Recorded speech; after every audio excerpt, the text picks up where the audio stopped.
Xin chào các bạn, đây chính là đầu Bana, model là AG7110. Máy này là đầu player, tức là chỉ có chức năng phát lại mà thôi. Tuy nhiên nó có thể phát được cả băng thường và băng S. Về phần audio thì nó có cả âm thanh hi-fi. Do máy đời cổ cho nên sẽ có logo là HD. Đồng hồ đếm băng này thì nhìn khá giống với lại model AG7500. Đây chính là các chất cắm phía sau của máy, cũng khá đơn giản ha. Nó chỉ có phần video với phần audio out mà thôi, không có phần video in và audio in. Ở đây có đồng hồ để chỉ thị thời gian hoạt động của máy. Chúng ta thấy rằng máy này rất mới ha, chỉ chạy được một ít thời gian mà thôi. Bên ngoài đây chỉ có một vài nút vận hành băng, một vài công tắc mà thôi. Máy này cũng không có đèn VU. Nếu chúng ta không dùng đến chức năng ghi thì có thể sử dụng model AG7110 này. Tuy nó đơn giản nhưng mà cho chất lượng rất tốt. Hiện máy này đang gặp lỗi, bây giờ chúng ta sẽ cùng nhau test máy.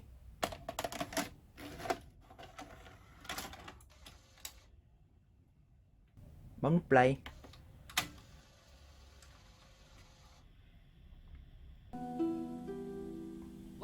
Hình lên bình thường, tiếng cũng lên bình thường luôn. Tuy nhiên tiếng ở đây ra đó chính là tiếng normal chứ không có phải là tiếng hi-fi. Bây giờ tôi thử chỉnh tracking ở mặt trước nè, vẫn không lên hi-fi. Phần âm thanh normal này là stereo, có Dolby NR, chúng ta nghe cũng khá tốt, tuy nhiên nó không tốt bằng hi-fi. Phía sau máy có công tắc chọn âm thanh ngõ ra, hi-fi hoặc normal. Chúng ta chọn công tắc này nhưng mà cũng chẳng có tác dụng gì cả. Có lẽ máy đã hỏng phần hi-fi cho nên dù chúng ta có chọn hi-fi đi nó cũng xuất ra âm thanh normal mà thôi.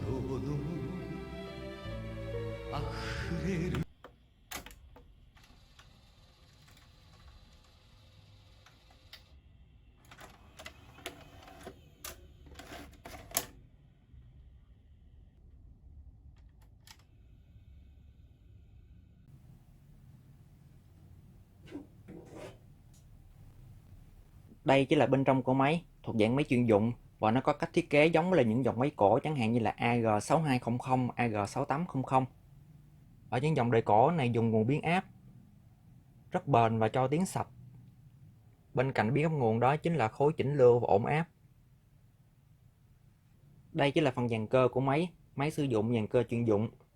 Ở đây chính là phần hộc băng. Phần hộc băng này có cả đèn và gương soi. Đây chính là phần trống từ. Phần trống từ này sẽ có 6 từ bao gồm là một cặp mép từ SB, một cặp mép từ kỹ xảo và một cặp mép từ cho hi-fi. Phần bên trái dàn cơ này đó chính là các tấm mạch chức năng. Đây chính là phía dưới của máy. Bên trái này đó chính là mạch xử lý video. Bên phải này đó chính là mạch servo để điều khiển các động cơ. Cấu trúc máy này cũng khá giống với lại máy AG7500. Do máy này chỉ có chức năng phát băng cho nên là phần mạch điện này sẽ có phần đơn giản hơn. Ở đây có rất nhiều linh kiện còn trống chưa được hàn vào. Đó chính là mạch ghi. Còn đây chính là mạch servo. Máy đời cổ cho nên là phần mạch servo này thiết kế cũng khá là phức tạp. Ở trên đây có sử dụng rất nhiều chip chuyên dụng servo và cả vi điều khiển nữa. Đây chính là phần dàn cơ của máy. Nó cũng khá giống với là dàn cơ của máy 7500. Tuy nhiên máy 7500 có chức năng dựng phim cần độ chính xác cao cho nên là sẽ sử dụng hai động cơ riêng biệt cho cả hai điều cuốn băng. Còn máy AG7110 này không có chức năng dựng phim, không cần độ chính xác kéo băng cho nên là chỉ sử dụng một động cơ duy nhất cho cả hai reel. Dàn cơ này thì giống với là dàn cơ của máy National NV800. Do máy này không lên hi-fi cho nên chúng ta sẽ tập trung sửa chữa ở phần mạch audio. Đối với những dòng máy Bana cổ như vậy thì tấm mạch audio này sẽ là hai tấm mạch nằm ở bên trái ngoài cùng.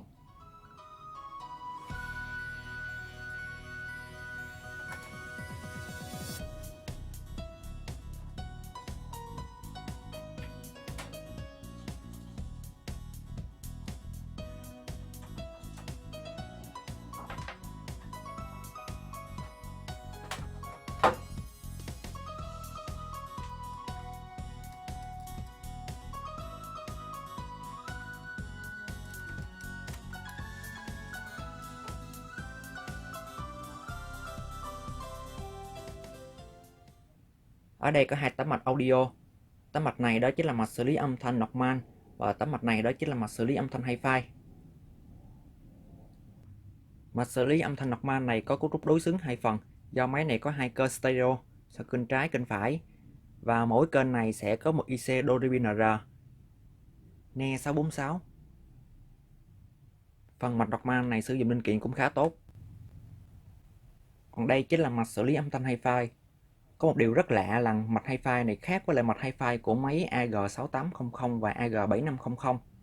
Ở những máy đấy thì sử dụng chip họ AN là nhiều, còn ở đây sử dụng chip họ BA. Ngoài ra ở đây có sử dụng rất nhiều những tụ audio màu đỏ. Những tụ này cho chất lượng âm thanh rất tốt. Phần xử lý Hi-Fi này sẽ có 3 IC chính. IC đầu tiên đó chính là AN3920K, đây chính là IC khuếch đại đầu từ, sẽ cho ra 2 tín hiệu RF. Tiếp đến nó sẽ đưa tín hiệu đến IC BA7711S. IC này sẽ chuyển đổi tín hiệu RF, giải điều chế và cho ra 2 tín hiệu âm thanh có thể nghe được kênh trái và kênh phải. Tiếp đến nó sẽ đưa đến IC BA7721S. IC này có tác dụng là khử nhiễu, khử giữ viết trong âm thanh Hi-Fi. Sau đó nó mới đưa ra phần audio out.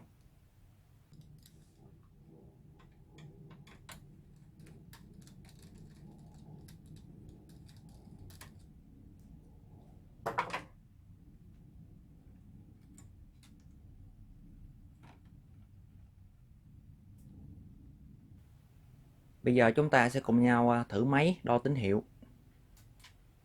Ở đây tôi sử dụng cuốn băng này chuyên dùng để test máy phần Hi-Fi. Đo tín hiệu rất dễ. Bấm nút play nè.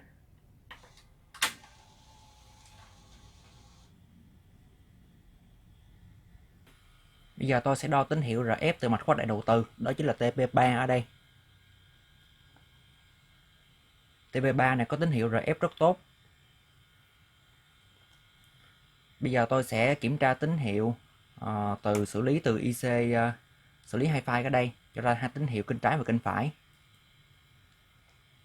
Này kênh trái nè. Kênh trái này có tín hiệu hình sin 1 kHz. Đây là kênh phải nè. Kênh phải này cũng có tín hiệu hình sin 1 kHz. Bây giờ tôi sẽ kiểm tra tín hiệu đầu vào cho IC xử lý nhiễu. Đó chính là chân số 10. Chân số 10 này có tín hiệu nè. Kênh còn lại là chân đối diện. Có tín hiệu luôn. Bây giờ tôi kiểm tra tín hiệu ngõ ra là chân 12 nè. Chân 12 này không có tín hiệu.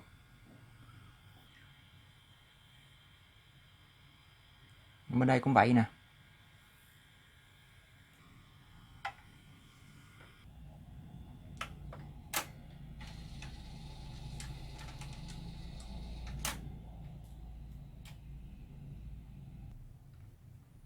Thì những mạch Hi-Fi như vậy thường nó ít khi nào mà hỏng IC này lắm. Đa phần là hỏng những linh kiện xung quanh. Ở đây kiểm tra bằng ngoại quan thì tôi phát hiện ra có 2 cái tụ đáng nghi. Đó là tụ này và tụ này nè. Ở phần chân của nó có dấu hiệu là bị rỉ nước, làm ố mạch. Thì có khả năng do 2 cái tụ này hỏng cho nên là IC này sẽ cắt tiếng cho phần Hi-Fi. Bây giờ chúng ta sẽ cùng nhau thay thử 2 cái tụ này.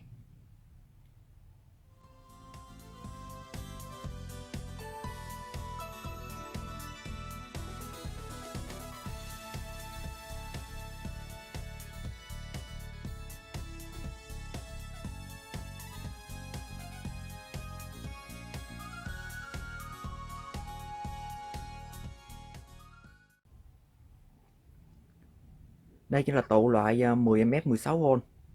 Giờ tôi sẽ thử thay 2 tụ mới xem như thế nào.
Bây giờ chúng ta sẽ test máy lại nè.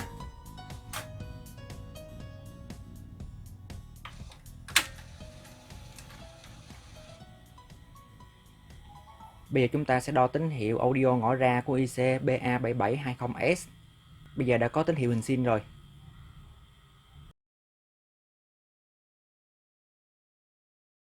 Kênh còn lại cũng vậy. Vậy là mạch hi-fi của chúng ta đã sửa coi như là ok.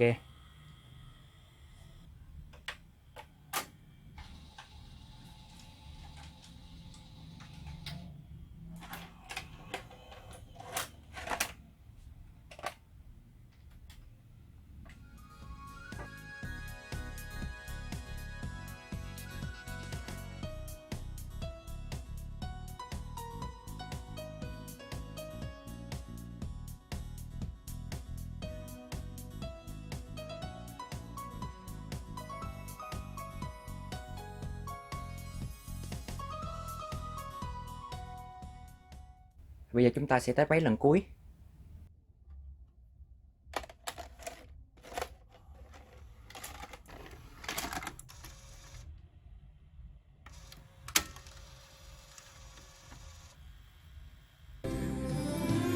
Máy nó lên hi-fi rồi, âm hi-fi nghe rất hay.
Vậy là hôm nay chúng ta đã cùng nhau sửa đầu Panasonic AG7110.